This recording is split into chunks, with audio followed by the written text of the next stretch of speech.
I'm delighted to be here. This is my first time in the state of North Carolina, but as a matter of fact, on my mother's side, I have deep roots in this state. I have ancestors who came over from Germany to America in 1729, and they moved almost immediately after they landed at Philadelphia to the frontier in the Appalachian Mountains between North Carolina and Tennessee. My great-grandfather was actually born in Mitchell County, North Carolina, and his mother was born in Carter County, Tennessee. So I have deep roots in this state on more than one side, and I'm delighted finally to be able to come here and see this state. And I've not seen very much of it, obviously, but I was taking some photographs of the flowering trees outside, and where I live in Hamilton, flowering trees are associated with spring. Don't look for them any other time of the year, just spring. So I was delighted to see flowering trees here. I'm going to talk about how socialism suppresses society. Until last year's presidential election campaign, socialism had long been a nasty word in the American political lexicon. It had been associated with the worst forms of tyranny, especially those of the Soviet Union and the People's Republic of China. Thus, many of us were surprised, astonished really, to see a certain United States senator from Vermont gain a dedicated following among especially younger voters while proudly wearing the Democratic Socialist label. Their elders would have blanched at the prospect of a socialist president, while they themselves manifested no such fear of an ideological vision whose character and history is without doubt unfamiliar to them. Nevertheless, virtually all Western democracies can boast a sizable socialist party of some sort. Britain and Australia both have their labor parties. France has its Parti Socialist, and Germany its Sozialdemokratische Partei Deutschlands. Even my own country of Canada has its New Democratic Party, which, while never having governed at the federal level, has managed at times to form the government in half of the country's 10 provinces, including Ontario. The United States had a socialist party in the first decades of the 20th century under the leadership of Eugene Debs, who famously campaigned for the 1920 election from a jail cell, and the Venerable Norman Thomas, a Presbyterian minister who stood 6 times unsuccessfully for the presidency. But the high watermark for the old socialists came in 1932, after which it lost its support base to Franklin Roosevelt's New Deal. As a consequence, the United States remains virtually the only country lacking a major political party adhering to the principles of socialism. Well, what exactly is socialism? Definitions vary widely, of course, and it is probably more accurate to speak of socialisms in the plural. Yet, despite the differences, most manifestations of socialism have a number of characteristics in common. First of all, socialism is a powerful vision of economic equality. Those are 3 European socialist leaders from the not too distant past. The CCF is what Canada's New Democratic Party used to be called. It was the Cooperative Commonwealth Federation up until 1961. Then there's Eugene Debs, one of his political campaign posters, and then there's Norman Thomas right there. Well, socialism is a powerful vision of economic equality. From the earliest of times, poverty has been a persistent ill, plaguing either a majority or a substantial minority of the human population. Yet, alongside this poverty, some people have enjoyed great wealth, shielding them from the burdens of economic necessity. Kings, nobles, dictators, successful entrepreneurs, and, let's face it, criminals, have lived lives of luxury amid the penury of commoners and ordinary people. Down through the ages, right-thinking people have found such maldistribution of wealth a scandal and have sought to rectify this economic imbalance.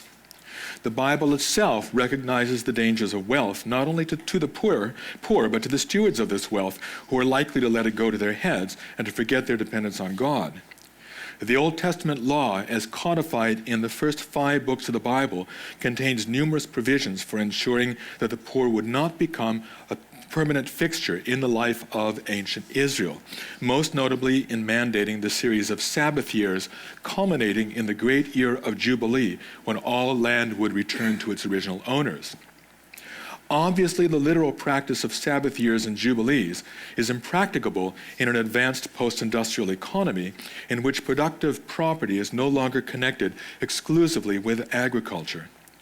Consequently, our societies have had to come up with other means of addressing what is euphemistically called the social question, capital S, capital Q.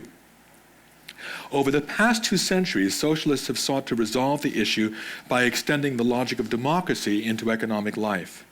Democracy gives the vote to all citizens equally, irrespective of their social standing. The manual laborer has the same vote as the graduate of Oxford or Cambridge. The employer has no greater say than his employees. This means that every segment of the citizenry has input into political decision-making, or more likely, in putting in place the public officials charged with making these decisions. Why not extend democracy to the economic realm as well? Indeed, socialism is often called economic democracy, its followers seeking to break the power of unaccountable private concentrations of corporate economic influence and to bend them towards seeking the greater good. This was the argument of, among many others, the late John Kenneth Galbraith, whose book Economics and the Public Purpose had a profound impact on me as a young man. Rather than seeking profit for the few, economic policy should be ordered to the delivery of well-being to the many. At the turn of the last century, Teddy Roosevelt had sought to break up the monopolies of an industrial baronage then thought to dominate the American economy. But Roosevelt was a late liberal, not a socialist. Socialists sought instead to harness the larger corporations in one of a number of ways. The Democratic Socialists in the British Labour Party chose to nationalize the major industries, bringing them under the control of the people's elected representatives in Parliament. Marshal Tito's Yugoslavia, on the other hand, sought to implement something called worker self-management, in which factories would be operated by the workers themselves. Socialist equality would therefore differ from other visions of equality.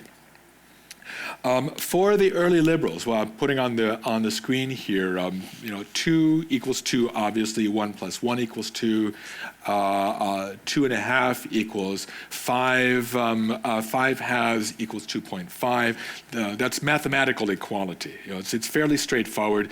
If you know anything about mathematics, I'm not particularly good at mathematics, but it's not too difficult to discern equality in this respect.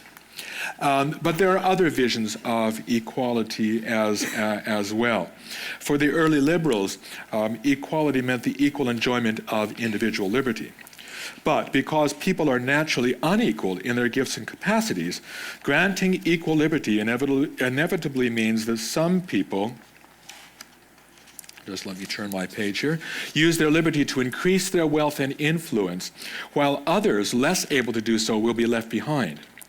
For late liberals, equality means equal opportunity. Yet, only in the game of monopoly does everyone literally start out on the same footing. In the real world, someone growing up in one of the prosperous neighborhoods of Raleigh or Durham or Chapel Hill will have more opportunities than someone born in less prosperous Mitchell County, where my great-grandfather was born. For small d Democrats, equality means an equal say in public affairs, while for socialists, equality means equality of results or absolute economic equality, equality being measured by who has how much at the end of the day. A second shared vision of virtually all socialisms is the emphasis on community over the individual. In contrast to liberalism, with its somewhat lopsided focus on the individual, socialism is collectivist, meaning that the community takes priority over the individual. Which community? Well, generally the economic class of which one is a member. But in effect, this usually translates into the priority of the state over the individual.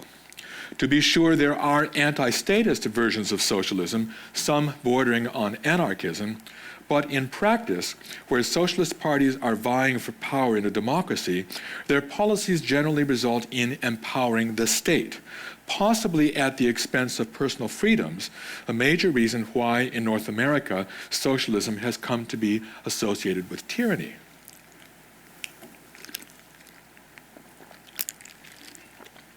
A third characteristic of socialism is its hostility to private property. As much as possible, property is to be held in common so that it will remain open for the use of everyone. This will presumably eliminate poverty and economic hardship.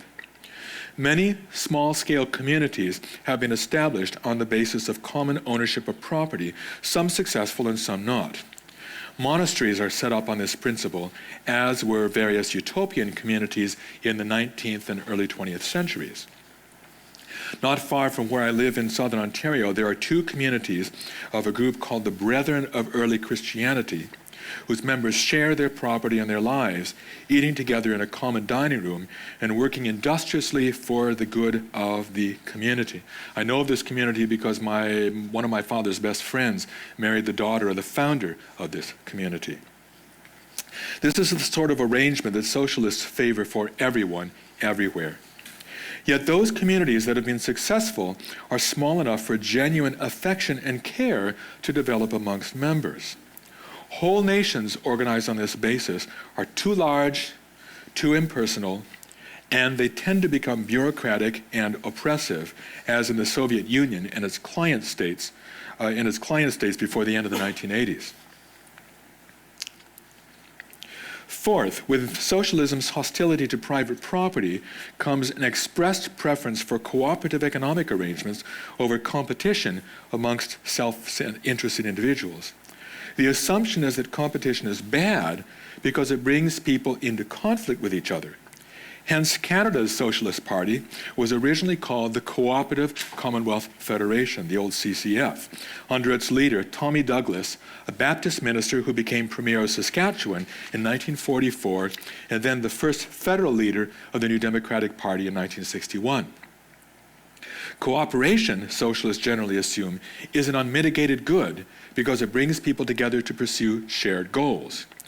Who could fail to be affected by a vision of ordinary people from every walk of life working together to build a better society in which everyone will prosper?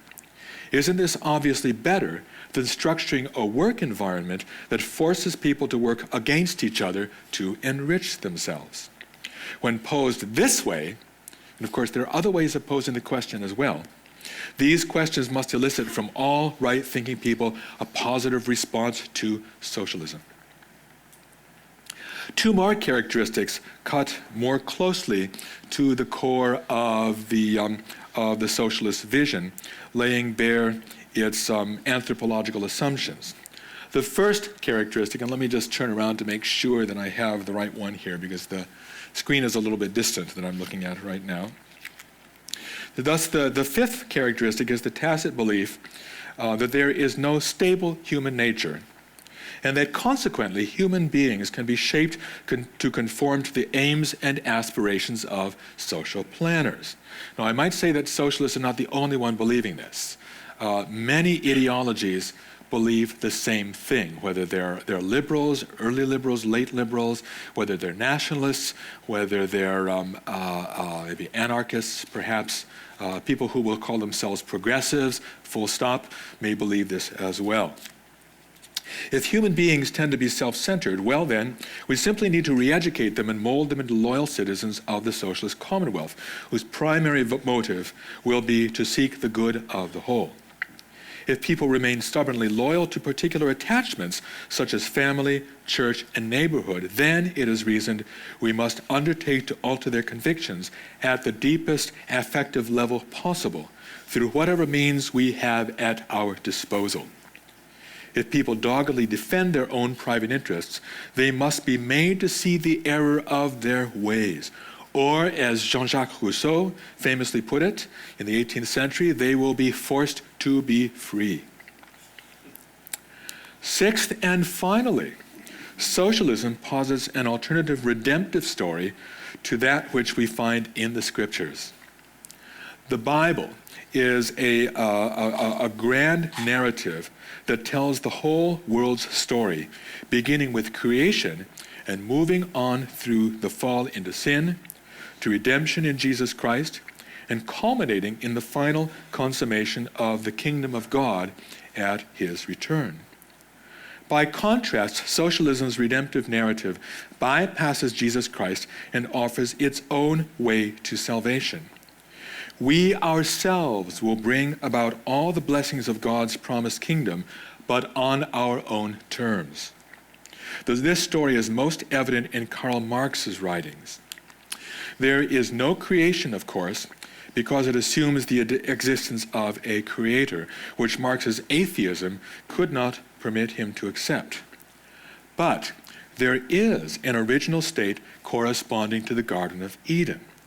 This Marx labels primitive communism, a hypothetical condition in which everyone works together, but without a division of labor. Perhaps this represents something close to the hunter-gatherer societies of prehistoric times, with everyone foraging for the means of subsistence. For Marx, the counterpart to this fall into sin occurs when the first division of labor is introduced into the productive process. Men and women do different things. Some work with their brains, others with their brawn. This results in society's division into economic classes, which are defined by their relationship to the means of production. This division inevitably produces conflict between the classes, and after that point, history takes off with conflict being the motive force in the historical process. But eventually, this will come to an end, as the final class, the proletariat, or the industrial working class, assumes a messianic role, achieving a victory over the bourgeoisie or the capitalists, thereby ushering in the classless society. Marx's counterpart to the eschatological vision of God's coming kingdom. Admittedly, not all professed socialists buy into the Marxian story. For most democratic socialists, or social democrats as many prefer, socialism is simply about helping the disadvantaged through public policy. Let me put this on the screen for one moment, and I'll have to stand back and read this. This is what would be the end result of the classless society. In communist society, where nobody has one exclusive sphere of activity, but each can become accomplished in any branch he wishes, society regulates the general production and thus makes it possible for me to do one thing today and another tomorrow, to hunt in the morning, fish in the afternoon, rear cattle in the evening, criticize after dinner, just as I have a mind, without ever becoming hunter, fisherman, shepherd, or critic. In other words, no division of labor. Everybody will become presumably a Jack or a Jill of all trades. They can do one thing in the morning. I can speak about socialism in the afternoon, and I can herd cattle tomorrow morning, and then in the afternoon, maybe I can clean latrines or do whatever I have a mind to do. And that's the communism as Marx saw it. The counterpart, again, to the eschatological vision that we find in various books of the Bible, culminating in the return of Christ and the inauguration of his kingdom in the new heaven and the new earth. Well, democratic socialism is very different. So there are a number of reforms that democratic socialists and social democrats and late liberals and even conservatives and people following other ideologies have tried to bring about. It may entail not the nationalization of utilities and heavy industries, but the establishment and maintenance of a welfare state, including such programs as social assistance for the poor, old age pensions, and universal health care. It may further consist of such items as the progressive income tax, protections for workers in the workplace, the minimum wage, and the 40-hour work week. Falling far short of implementing communal ownership of all productive property, such measures have kept social democratic parties in parliaments around the world for more than a century and have given them governing power either alone or in coalition with other political parties. All these things taken individually are good things, I would argue. Socialism has properly made us aware of the economic forces that keep people poor through successive generations. Socialist and social democratic parties have properly championed in their respective countries the rights of workers who are often at a distinct disadvantage with respect to their corporate employers in a market economy. Since the end of the Second World War, virtually every Western democracy has woven a social safety net to prevent people falling through the metaphorical cracks and thus being unable to live out their respective callings securely and healthily. One can justifiably observe the influence of the gospel behind such efforts, as Christians have always had a heart for the poor. In fact, Eric Nelson has plausibly argued that the recovery in the early modern era of ancient Hebrew rabbinic sources produced a fundamental reorientation in political thought in the West, favorable to republican as opposed to monarchical polities, favorable to public policies redistributing wealth, remember the year of Jubilee, and even religious toleration. Only a culture formed even in part by the biblical redemptive narrative is likely to contemplate policies to aid the economically disadvantaged rather than to regard poverty as a deserved curse of gods. Of the gods, I should say, the plural. Yet, in evaluating any ideological vision, we must dig deeper than the policies it advocates. Because after all, the welfare state has had broad support in many countries amongst a cross-section of political parties, both the conservative and the labor parties in the United Kingdom, the Liberal Democrats that were in coalition with the conservatives under David Cameron in the early part of this decade, the conservatives in Canada, the Liberals, the New Democrats, even in the United States, much less extensive welfare state in the United States, but still it has had broad support of both major parties, at least up until relatively frequently. So the welfare state itself does not necessarily add up to socialism. So looking at policy proposals does not necessarily tell us about the deep roots of a particular ideological vision. Here is where we need to dig more deeply into the redemptive narrative that animates the socialist project. Historically plagued by terrible poverty, human beings have long sought liberation from both scarcity and the maldistribution of the world's goods.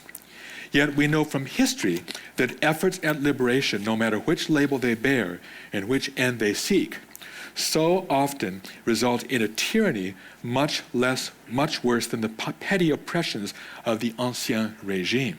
It happened in France, it happened in Russia, it happened in China, it happened in Iran in 1979 after the Islamists took over that country. Indeed, the single-minded pursuit of any goal, however worthy it might be when considered on its own, has a tendency to crush the real world under its feet.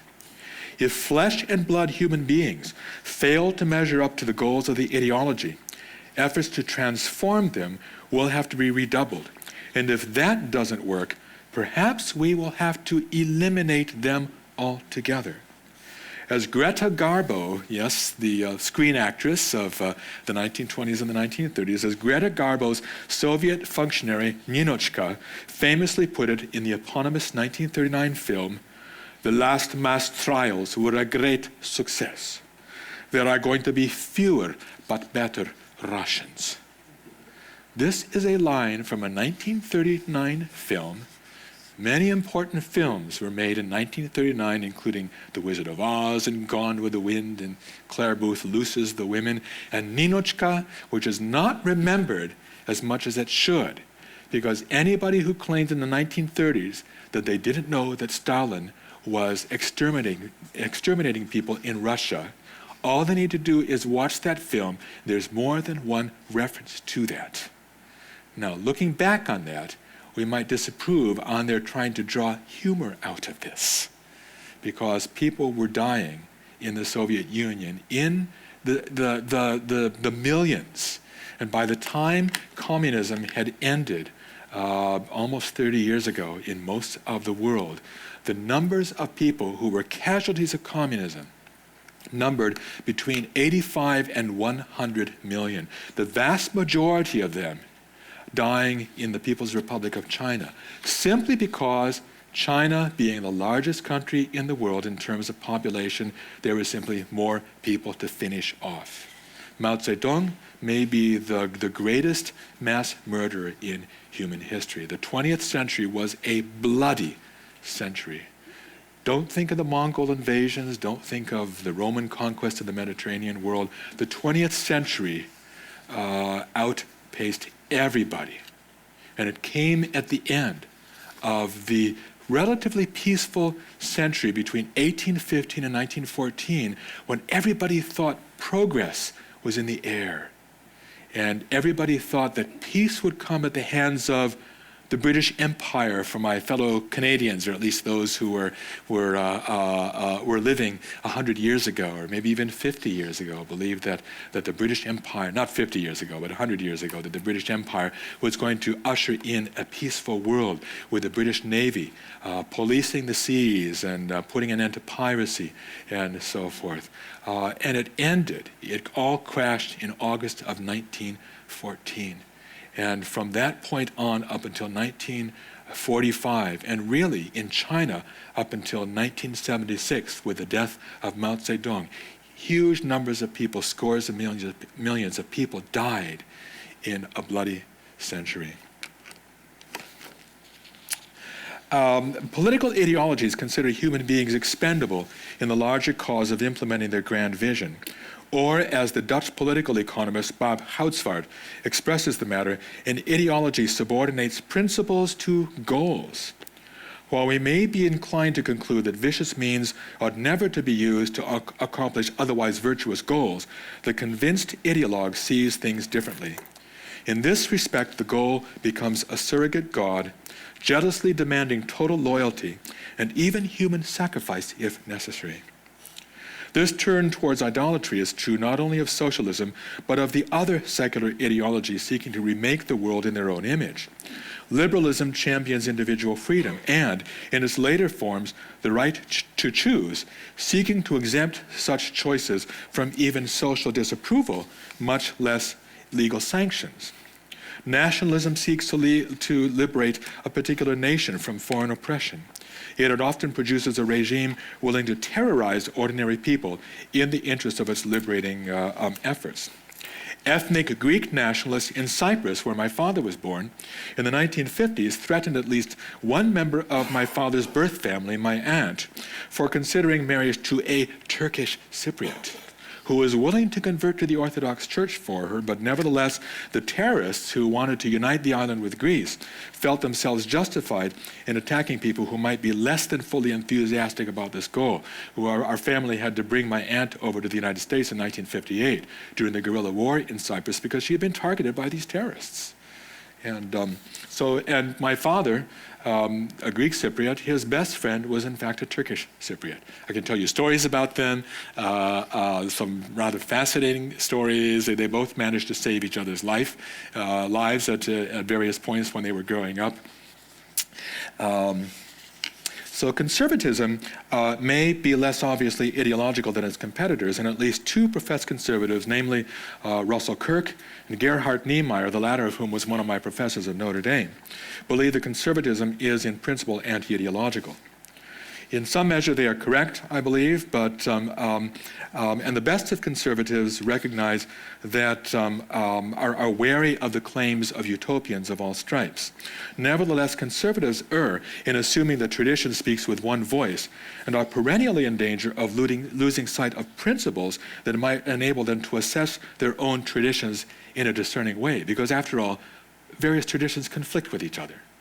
And we have to assess, well, which traditions do we uphold? Which do we allow to fade out or get rid of completely? But let's return to socialism. The title of this talk is How Socialism Suppresses Society. How indeed does it manage to do this? After all, socialists regularly sing Ralph Chaplin's 1915 labor song, Solidarity Forever, with fervor, and appear to value the horizontal ties that bind them together in their struggle for justice. In the former Soviet Union, everybody called each other tovarish or comrade, which eschewing all titles of honor that might set people apart from or above others. Yet the irony of Soviet Russia is that far from strengthening horizontal ties of solidarity, comradeship amongst ordinary Russians, the party effectively eroded such ties, making people dependent on the party alone in virtually every area of life. In the darkest days of the Soviet Union, ordinary Soviet citizens were afraid of each other for fear of being turned in to the NKVD, later the KGB, the secret police. Even in the days of Soviet stagnation after Leonid Brezhnev had come to power between 1964 and 1982, maybe those were the best days of the Soviet Union, even though it was on the verge of decline. At that point, people were in a patron-client relationship with the party. If you wanted to get things done, you wouldn't organize it and get it done yourself. You would go to somebody in the party, and they would somehow try to see that things got done, probably not very successfully. So, Tovarish, comrade, it was an empty title. It had no meaning because everybody was dependent on the vertical relationships with the party, not the horizontal ties of solidarity. Now, of course, very few professed socialists today would lionize the old Soviet Union, whose failure brought into the open the considerable flaws of the Marxist-Leninist experiment. It would be unfair to judge socialism by its worst manifestation. Nevertheless, socialism, like the other ideologies that have shaped the political landscape for more than 2 centuries, rests on assumptions that are profoundly anti-social, despite its avowed exaltation of society. How so? We need to remember that our society is not a single entity and certainly not a responsible agent. It is a complex pattern of relationships and communities which have evolved over the ages into their present form. We are not a tribe with a single chieftain calling the shots for everyone in every activity. We are marriages, families, schools, business enterprises, labor unions, church congregations, political communities, art cooperatives, amateur choral societies, Little League baseball teams. Keep going. Everything. You can't number all of the communities that our society is made up of. Each of these communities has its own internal structure with its associated authoritative offices. Within the state, for example, each of us bears an office of some sort. It may be president, representative, senator, queen, prime minister, citizen. For the vast majority of us, our participation in the state is limited to our citizenship. Yet to be a citizen is to exercise a significant office with certain attendant political responsibilities, most notably to obey the laws, to stay informed on public affairs, and, of course, to vote.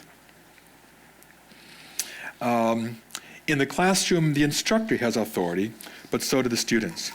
The two authoritative offices of instructor and student are not the same, and the relationship between them is not symmetrical, certainly not egalitarian. The instructor sets the course requirements which the students are obligated to fulfill.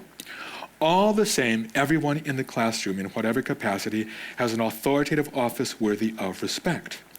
More to the point, almost nobody is likely to confuse the classroom community with, say, a family, a church, a parliamentary body, or a trade union local. Each of these is a distinctive social form with its own proper structure and purposes. And that's one of the things that I emphasize in my second book, We Answer to Another, Authority, Office, and the Image of God, is that each of us, in every community that we are part of, has an authoritative office of some sort. So in the classroom, I'll ask my students, well, who has authority in the classroom? And they'll point to me. You, Dr. Koyzis, you are the one with the authority. And I say, yes, but you have it too. As students, you have a certain authoritative office. You are a student in this classroom. That comes with authority. Authority is not just authority over something, but it is authority within a particular communal context. We have authority in the broad sense over the rest of God's creation, which is in the Reformed tradition. This is known as the cultural mandate at the end of the first chapter of Genesis. That we have a certain mandate to form culture, to fill the earth and subdue it. And that is authority. And that authority is further dispersed into a variety of authoritative offices. And that's one of the key points that I'm making in my second book. I want to jump ahead to some degree. So, is there a term for all this complexity? Different traditions call it different things. For example, in Roman Catholic circles, inspired by the teachings of recent popes from Leo XIII at the end of the 19th century up to the current Pope Francis, the term subsidiarity is used. Under the principle of subsidiarity, society is viewed as a hierarchy, each of whose levels bears authority. Insofar as the lower agents in the hierarchy are capable of achieving the particular goods for which they are responsible, the higher agents refrain from interfering. However, if the lower agents mess up, shall we say, then the higher agents are justified in stepping in, setting matters aright, and then withdrawing once they have done so. Yet in no case should the higher agents, capped by the state at the summit, simply take over the other communities within its jurisdiction. In the Reformed tradition, following the great Dutch, well, there we have Pope Leo XIII, and he was Pope from 1878 up until 1903 is when he died. He was an old man when he became Pope. Everybody thought he was going to be a caretaker Pope, ended up serving for much longer than anybody thought he would, dying shortly after the beginning of the 20th century, and is one of the key proponents of Catholic social principles. In Roman Catholic circles, Catholic social principles are still discussed at the present day. Leo XIII was the one to apply them to the industrial era. In the Reformed tradition, following the great polymath and statesman Abraham Kuyper, this complexity is known as sovereignty in its own sphere or sphere sovereignty, a wonderfully flat and inelegant term that simply means that the state is the state, the church is the church, the business enterprise is the business enterprise, and so forth. In recent decades, this has been labeled differentiated responsibility by people such as Jim Skillen and others. I don't think he was the one to invent the term. I think it was actually, there's a Dutch word that was used in the late 1970s, but he adopted it in English. Societal associational diversity that is associated with Richard Mao, a retired president of Fuller Seminary in California, Sander Graffuhn, who is a professor retired now at the Free University of Amsterdam. Societal pluriformity is a term that I use in my books. A second term, the pluriformity of authorities, which I use in my second book as well, to talk about the sheer variety of social formations that we are embedded in as those who are created in God's image, living not as atomized individuals, but in a society. Sphere sovereignty differs from subsidiarity in that the individual that it claims to account, the society it claims to account for, is not hierarchical in nature. So let's go back to here. Here we go. God relates to the various individuals and communities not through so-called mediating structures, but directly. God confers authority on each sphere, not through the intermediary of church or state, but immediately. This theoretical account of society has obvious roots in the Reformation's understanding of the priesthood of all believers. As those made in God's image, redeemed in Jesus Christ, and empowered by the Holy Spirit, we have direct access to our God, who does not hide behind the walls of institutions, but is constantly close to each of us in everything we do. In other words, Kuyper is at one with Luther, Calvin, Zwingli, Bucer, and the other reformers in articulating not only his soteriology, Christology, or ecclesiology, but also his sociology. We do well to remember this as we celebrate next month the 500th anniversary of the start of the Reformation. I don't know if any celebrations are going to be held at the seminary, but on the eve of All Saints' Day, 31st of October, when maybe some of our children might be out collecting goodies from our neighbors, we will be observing the 500th anniversary of Martin Luther nailing his 95 Theses to the castle church of Wittenberg.